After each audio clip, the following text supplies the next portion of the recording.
नमस्कार, मैं सुनीता कथा मंथन में आप सबका स्वागत करती हूँ। कथा मंथन में आज सुनिए एक पंजाबी कहानी डेड लाइन। लेखक प्रेम प्रकाश। सतपाल, एसपी आनंद, सत्ती या पाली मरने वाले के ही नाम थे। जब मैं इस घर में ब्याह कर आई थी तो सामाजिक संबंध में वह मेरा देवर था। आंगन में गेंद से खेलने वाला, छोटी छोटी बात पर रूठने वाला और जो भी सब्जी बनती ना खाने वाला, लेकिन भावनात्मक संबंध से वह मेरा बेटा था, भाई और प्रेमी भी। बीए करके 1 साल की बेकारी के बाद सत्तू को नौकरी मिली और कुड़माई हुए अभी पूरा साल भी नहीं बीता था कि गले में हो रही खारिश का नाम कैंसर बन गया, जिसकी रिपोर्ट देते हुए रिश्तेदारी में मामा लगते डॉक्टर पुरी की पूरी चांद पर पसीने की बूंदें चमकने लगी थी।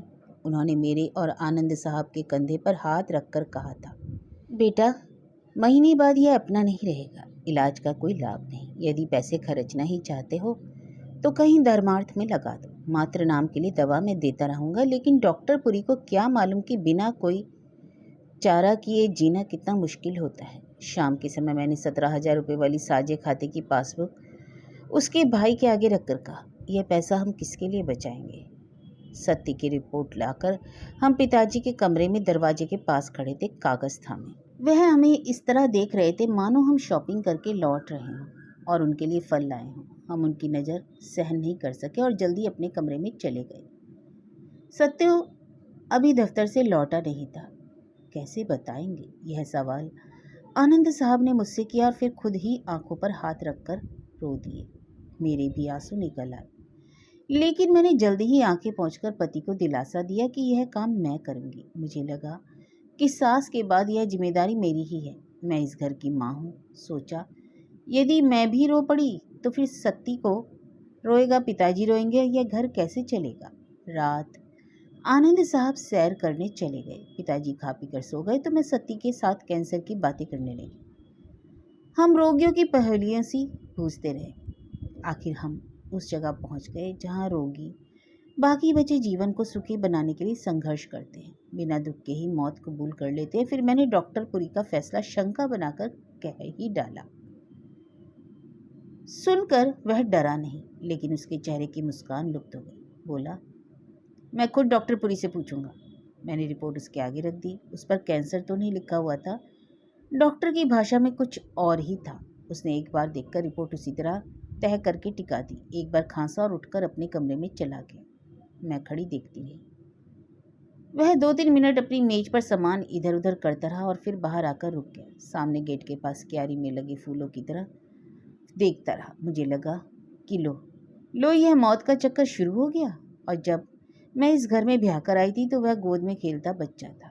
अम्बाला वाली मौसी ने इसे पकड़कर मेरी गोद में डाल दिया था। यह कोई परंपरा थी या प्रार्थना कि परमात्मा इस गोद में लड़के ही बैठा। लेकिन मुझे लगा था जैसे याद दिलाया गया हो कि तुम इसकी माँ भी हो।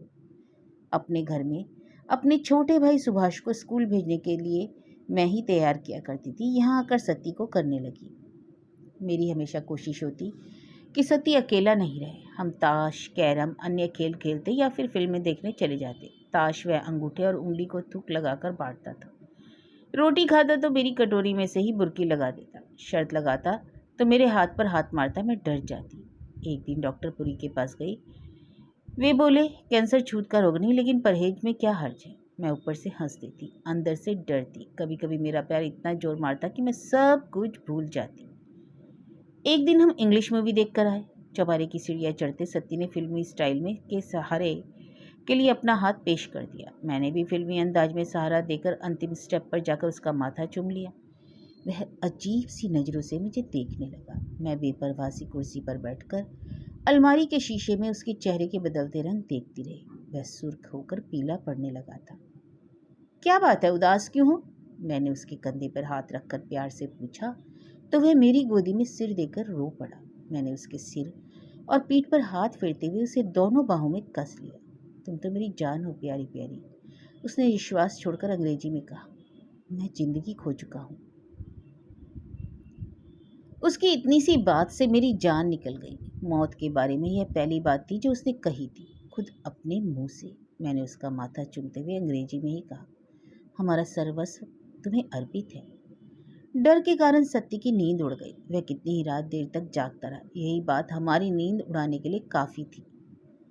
एक रात 1:30 बजे आवाज़ आई, जैसे सत्ती ने पानी मांगा हो। मैंने जल्दी में बीच का दरवाज़ा खोलकर देखा। सत्ती तकिए में मुंह लिए दिए औंधा पड़ा था। उसके शरीर का ज़्यादा हिस्सा रजाई से बाहर था। इतनी ठंड में भी प्यास लग सकती है, ना जाने अंदर क्या तूफान मच रहा होगा। यही सोचकर मैं उसके पास पहुंची। सामने बैठकर सिर सहलाते हुए पूछा, क्या बात है, नींद नहीं आती? नहीं, 2 घंटे से जाग रहा हूँ। मैंने उसे कंपोज दी, जो जब आनंद साहब को कभी कभार मुझे खाने की आदत पड़ गई थी। भाभी जी, मेरा शराब पीने को दिल करता है। उसने नजरें उठाए बिना ही धीमे से इस तरह कहा जैसे कहीं वीर जी ना सुन ले। अच्छा, डॉक्टर से पूछेंगे, अब तो सो जा। कहकर मैं उसे रजाई से ढककर अपने बिस्तर पर करवटें बदलने लगी। सुबह काम से फारिग होकर डॉक्टर पुरी के यहाँ गई। उन्होंने फौरन कह दिया, वह जो मांगता है उसे दो। आत्मा को तृप्त रखो और समझो यही नियति क्रम है, चिंता बाकी छोड़ दो।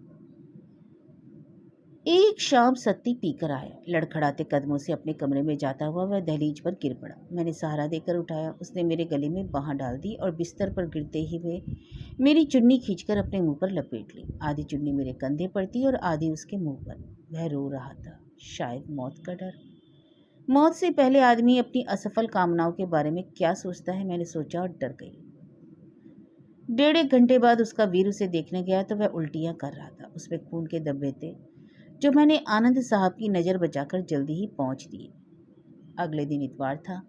हमेशा की तरह हवन करने बैठे तो सत्ती का मन टिक नहीं रहा था। पहले वह श्रद्धापूर्वक बैठा करता था, शाम के समय संध्या भी करता था, आचमन करता और उसका वीर और मैं बड़े दिल से मंत्रोच्चार करते।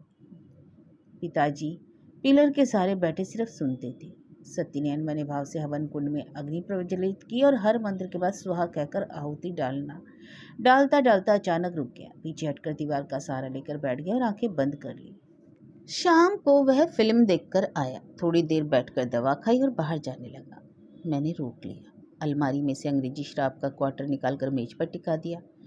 वह मुस्कुरा दिया। मैंने कहा, पी ले, घर बैठकर, ताया जी के यहाँ मत जाना, ना जाने वहाँ क्या क्या खा आता है। मैंने उठकर अलमारी खोल ली। वह मेरे साथ आ खड़ा हुआ। उसकी सांस तेज हो रही थी। मैंने उसे वह भी दे दी जो क्वार्टर में से निकाल कर रखी हुई थी। उसने शीशी पकड़कर मेरे कंधे चूमकर रस्मी सा धन्यवाद किया। शायद कुछ और भी कहा, लेकिन मैंने वह सुना नहीं। मेरे शरीर में से लहर सी कांपती निकल गई। मैं सामने कुर्सी पर बैठ गई, उसे देखती रही। उसने दूसरा गिलास पास रखकर उसमें भी उड़ेल दी।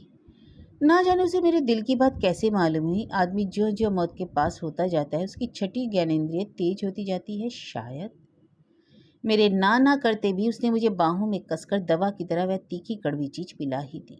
जीवन में 2 बार पहले भी मैंने यह पी थी। एक बार कुंवारी थी, तब सहेली के घर, तब तो कुछ पता ही नहीं चला। और दूसरी बार आनंद साहब के साथ मिलकर काफ़ी पी ली थी, अच्छी खासी चढ़ गई थी। बहुत कड़वे मीठे अनुभव हुए थे। सुबह उठकर मेरी तबीयत इतनी खराब रही थी कि कभी फिर मैं मुंह लगाने से इससे डरती रही। लेकिन उस दिन प्यारे सत्ती का कहना ना ठुकरा सकी। यूँ लगता कि मैं उसकी कोई बात ठुकराने योग्य ही नहीं रही। वह कहकर, तो देखिए, मैं रोटी परोस कर लाई तो उसके हाथ बुर्की तोड़कर मुंह में डालते गलतियां कर रहे थे। दरअसल बुर्की तोड़ते हुए सब्जी लगाते भी उसकी नज़र मुझ पर रहती। उसने खाना बंद कर दिया।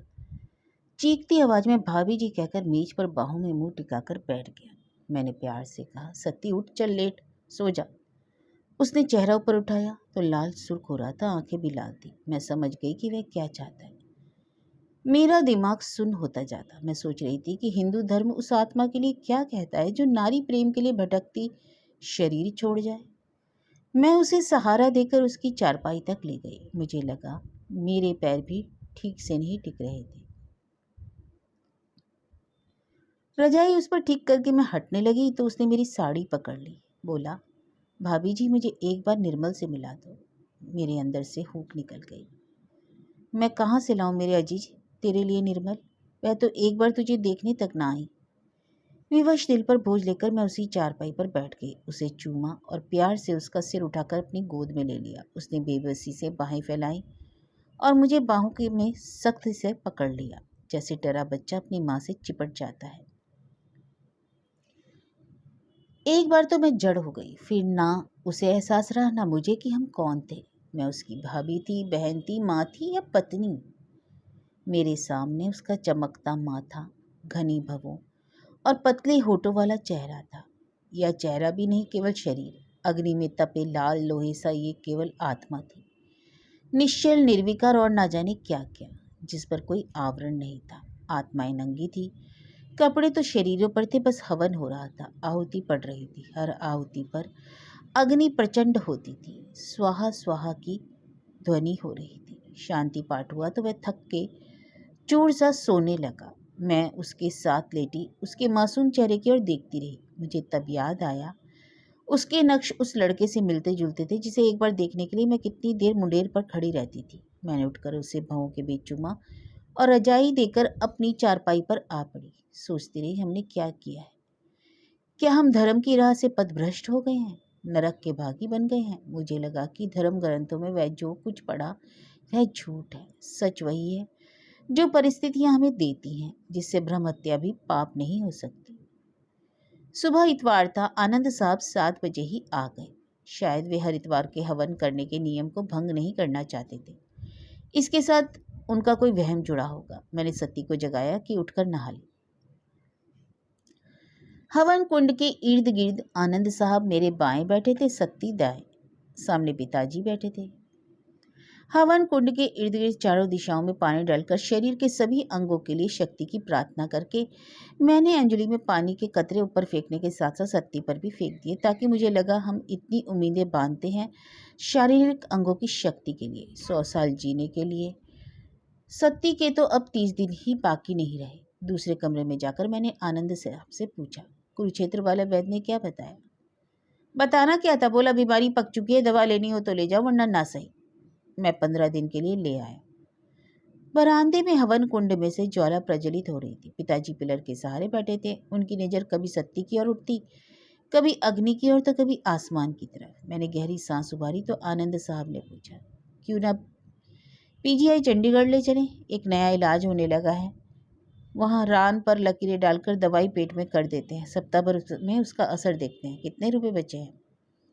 बहुत है, जैसी आपकी इच्छा। कहकर मैं रसोई में जाकर सोचती रही। मालूम नहीं किसे कहाँ कहाँ की दवा खाकर किस बिस्तर पर मरना है। चंडीगढ़ क्या बनेगा, चलो यहाँ ही क्या है। शाम के समय सत्ती दिन भर घूम के आया तो उसका शरीर टिकता नहीं था। वह संकेत करके मुझे चौबारे में ले गया, हेर फेर कर बात करने लगा। मैं समझ गई उसका दिल पीने को कर रहा है, लेकिन वीर जी का डर था। मैं उसे सब कुछ वहीं पकड़ा है। आनंद साहब साबूदाना लेने बाजार तक गए तो सत्ती भी नीचे उतर आए। रसोई में मेरे पीछे खड़ा हो गया। उसकी सांस बहुत तेज चल रही थी। मैंने लौट कर देखा, उसकी आंखें सुर्ख थी। उसने अंग्रेजी में कहा, प्लीज़ प्लीज़ किस मी। मैंने उसके माथे से बाल हटाए और कसते हुए उसे चूम लिया। कुछ देर उसे उसी तरह सीने से सटाकर खड़ी रही। तभी मुझे महसूस हुआ कि यहीं से पाप शुरू होता है, जब मनुष्य अपने स्वार्थ के लिए कुछ करता है। मैं एकदम पीछे हट गई, लेकिन सत्ती जिद कर रहा था। मैंने उसे समझाया, आनंद साहब का डर दिया तो वह बरामदे में जाकर बैठ गया। इसी कारण मैंने सफाई और बर्तनों के लिए काम करने आती लड़की हटा दी थी। इसी से उसे ताया की बहू संतोष के पास नहीं जाने देती थी। खाना खाकर आनंद साहब सैर करने निकले तो सत्ती फिर बच्चों की तरह जिद करने लगा। मेरे रोकते रोकते उसने बेडरूम की बत्ती बुझा दी। वह शांत होकर सुस्ताने लगा तो मुझे लगा मानो मेरा मरने वाला बच्चा मेरे साथ लेटा है। मैं उछलते दूध वाली छाती उसके मुंह में देती हूँ, लेकिन उसमें चूसने की शक्ति नहीं। मुझे होश आया तो मैं उसी तरह सत्ती के लिए लेटी थी, जैसे माँ अपने दूध पीते बच्चे को दूध पिलाती सी चली हो, और फिर बच्चा भी। उठकर मैं तेजी से बाथरूम में गई, ब्रश लेकर कुल्ला किया। मेरे अंदर डर बैठ गया। शुरू शुरू में मैं अपने होठ बचाने के लिए मुंह पर कपड़ा रखती थी, लेकिन कुछ उसके जोर डालने पर वह कुछ अपनी बेबसी में मैं यह भूल ही बैठती थी कि वह एक कैंसर का रोगी था। दोपहर में मैं जल्दी ही डॉक्टर पुरी के पास गई। उन्हें नई आई नौकरानी के साथ सत्ती की बात जोड़कर बताई तो वो बोले कोई बात नहीं, नो इन्फेक्शन। लेकिन मेरा वहम दूर नहीं हुआ। चंडीगढ़ में हमारे कई संबंधी हैं, लेकिन हम किसी के यहाँ नहीं गए। रोगी के साथ जाना क्या भला लगता। अस्पताल के पास 15 सेक्टर में एक कमरा रसोई किराए पर लेकर रहने लगे। अस्पताल से फारिग होकर हम देवर भाभी पकाते खाते ताश खेलते शाम को सैर के लिए निकल जाते या शॉपिंग सेंटरों में लोगों की भीड़ में सत्ती का मन लगता। वह जो भी पसंद करता मैं खरीद देती। कई कॉस्मेटिक्स वह मेरे लिए भी पसंद करता, मैं वह भी खरीद लेती। एक दिन उसने एक स्कार्फ पसंद किया। इतने गहरे लाल नीले पीले रंगों का वह स्कार्फ मुझे क्या अच्छा लगता भला, लेकिन सत्ती की ख्वाहिश थी, जिद। मुझे दुकान से वहीं बांधकर उसके साथ चलते हुए घर आना पड़ा। उसी को बांधकर बिस्तर पर लेटना पड़ा। सर्दी जा चुकी थी तो वह चाहता था कि रात को दरवाजे खिड़कियां बंद रहे। नारी को देखने की उसकी भूख मिटती ही नहीं थी। कभी कभार वह मुझे देखता, सोचता और मेरी छातियों में नाक घुसाकर रोने लग जाता। अस्पताल में मुझसे कोई पूछता, क्यों बीबी, यह तेरा भाई है? मैं हाँ कह देती। यदि कोई पूछता तेरा बेटा है तो भी मैं हाँ कह देती। यदि कोई पूछती यह तेरा क्या लगता है, मैं चुप रहती। क्या बताती। चंडीगढ़ में वह मेरा पति बनकर रह रहा था, मेरे शरीर का स्वामी। अब औरत उसके लिए कोई भेद कोई रहस्य नहीं, एक रूटीन बन गई थी। उसका अपना शरीर दिनों दिन कमजोर होने लगा था, बिजली के इलाज के कारण या उसकी मानसिक अवस्था के कारण, कुछ निश्चित कहा नहीं जा सकता। उसकी जिद व मांग भी कम होने लगी। खाने पहनने में से भी उसका जीव चाट होने लगा। वह कभी शराब पीता, कभी समाधियां लगाता, तो कभी गीता के श्लोक उच्च स्वर में पढ़ता। मैं सोचती कि बार बार उसका यह श्लोक पाठ किसको कैसे सहारा दे सकता है। आत्मा के अमर अजर होने से उसे क्या फर्क पड़ता है। पीजीआई का कोर्स पूरा करके हम घर लौटे तो उसके लिए दलिया खाना भी मुहाल हो गया। कभी कभी हालत एकदम बिगड़ जाती कि सांस लेना मुश्किल हो जाता। वह सुबह से शाम तक बरामदे में अपनी खाट पर लेटा गेट की ओर देखता रहता। कभी कभी अचानक डर जाता। उसकी बाह, टांग या सारा शरीर कांप जाता, जैसे बच्चे सपना देखकर डरते हैं। शाम को चाय के समय पिताजी ने सत्ती को बुलाया। वह सामने कुर्सी पर आ बैठा। पिताजी देखते रहे, फिर कुछ फुसफुसाकर हाथ जोड़कर उन्होंने आंखें मीच ली। मैंने सत्ती को इशारा करके उठा दिया। एक दिन बरामदे में सत्ती को सिगरेट पीते हुए छोड़कर मैं रसोई में गई तो चीख सुनाई दी। मैं दौड़कर आई। वह आराम कुर्सी से गिर पड़ा। सिगरेट फर्श पर पड़ी सुलग रही थी। तनिक सहारे से वह उठ बैठा। बोला, भाभी जी मेरी सांस रुकने लगी। मैं उसके गले पर देसी घी मलती रही। आखिर डेड लाइन भी आ गई। वह आखिरी रात थी, मुझे नींद नहीं आ रही थी। आनंद साहब गायत्री पाठ कर रहे थे, लेकिन सत्ती सो रहा था। मैं इसी दौरान 2 बार उसे देख चुकी थी। अचानक उसकी कठिन सांसों की आवाज़ रुक गई। कुछ क्षण में सांस रोककर लेटी रही, फिर उठकर उसके कमरे में गई। धीमे से चादर का पल्लू उठाकर देखा, उसकी सांस चल रही थी, लेकिन उसका चेहरा पीला हो गया था। झुककर मैं उसके चेहरे को निहारती रही। चेहरा जो कभी लाल गुलाब था, वह रात निकल गई। डॉक्टर पुरी की डेडलाइन। सुबह उठकर आनंद साहब ने फिर हवन किया। पिताजी के हुक्म के अनुसार कितना सारा अनाज व वस्त्र सत्ती के हाथ से दान करवाया। तीसरे बार सत्ती आराम कुर्सी पर बैठा बैठा गिर पड़ा। आनंद साहब घर पर ही थे। हम जल्दी से उसे उठाकर डॉक्टर पुरी के क्लिनिक ले गए। उन्होंने ना जाने कैसे क्या किया कि सांस ठीक हो गई। फिर 10 ही दिन में सेहतमंद होकर उसने डॉक्टर पुरी को भी हैरान कर दिया। वह घोड़े जैसा तगड़ा हो गया, सब कुछ खाता पीता और आवारागर्दी करता। फिर वह वही सब काम करने लगा जो मुझे पसंद नहीं था, जिसके कारण मुझे उस पर और खुद पर शर्म आती। अक्सर वह संतोष के पास उसकी चौबारे पर बैठा रहता, ताया जी के लफंगे लड़कों के साथ पीता व लचरसी हरकतें करता। कभी मेरे पर्स से पैसे निकाल कर ले जाता, यहाँ तक कि कभी मैं उसे प्यार करती तो उसकी नज़र में वह प्यार ही ना दिखाई देता। लगता जैसे कोई बदमाश देखता हो, जैसे मुझे पकड़ना उसका अधिकार हो, जैसे किसी से भी कोई चीज़ उधार ले लेना या मांग कर लेना उसका हक बन गया। वह दूसरों के सिर पर पलने वाला बदमाश बन गया था, जिसकी बदमाशी का कारण शक्ति नहीं, कैंसर था। कैंसर उसे मार रहा था और कैंसर द्वारा वह हमें मार रहा था। 1.5 माह बाद फिर उसकी तबीयत बिगड़ने लगी। थूक में खून जैसा कुछ निकलता तो वह दहल जाता। आनंद साहब घबरा जाते। मैंने फिर दवाइयों पर जोर दिया। एक शाम थके हारे आनंद साहब सोचते हुए बोले, न जाने और कितनी देर यह नर्क, परमात्मा का नाम लो सब दुख कट जाएंगे। उनकी बात का उत्तर मैंने दे दिया, लेकिन यह मेरी समझ में नहीं आ रहा था कि वह किसके लिए नर्क की बात करते थे, सत्ती के, पिताजी के या अपने। मन में आया कि कह दूं, जो कुछ तुम भोग रहे हो वह नर्क है, तो जो मैं भोग रही हूँ वह क्या है। सत्ती दिन में ना जाने कहाँ घूमता रहता, लेकिन अंधेरा गिरते ही घर लौटता आता। वह डरा सा होता और रात को चारपाई पर बड़ा धर्मग्रंथ पढ़ता रहता। उसका चेहरा सदा गेट की ओर रहता। कभी कभी उसके चेहरे पर इतनी शांति होती कि भक्तों के चेहरे पर क्या होती होगी, लेकिन कभी इतनी व्याकुलता जैसे बहुत जल्दी में हो, मानो कोई प्लेटफॉर्म पर बैठा गाड़ी के इंतजार में हो और गाड़ी निकल गई और प्लेटफॉर्म सूना पड़ा। मरने से एक रात पहले ना जाने उसे कैसे मालूम हो गया था, उसने संकेत से मुझे अपने पलंग पर बुलाया। बीच वाले दरवाजे की बोल्ट लगाकर मैं उसके पास बैठ गई, फिर उसके आग्रह पर साथ लेट गई। वह मेरी ओर देखता देखता ही रहा, फिर उसकी बुझी सी आंखों में आंसू आ गए। एकाएक मैंने उसका चेहरा अपनी छाती से लगा लिया। क्या बात है मेरे बच्चे? उसने आंखें मिचली मानो ध्यान में चला गया। दूसरी सुबह उसने बैठी नहीं पी, नहाकर अगरबत्ती जलाई और पाठ करने बैठ गया। अभी प्रारंभिक मंत्र ही पढ़ा होगा कि उसके हाथ से पुस्तक गिर गई, फिर वह फर्श पर टेढ़ा हो गया। मैंने रसोई में से भागते हुए जाकर उसे संभाला तो मेरी चीख निकल गई। आनंद साहब कांपते भागे आए, लेकिन वह घटित हो चुका था जिसकी प्रतीक्षा सत्ती को थी, आनंद साहब को भी और मुझे भी। आज इस घटना को हुए कोई 1 साल बीत गया, लेकिन मुझे इस सवाल का जवाब नहीं मिल रहा कि वह मेरा कौन था।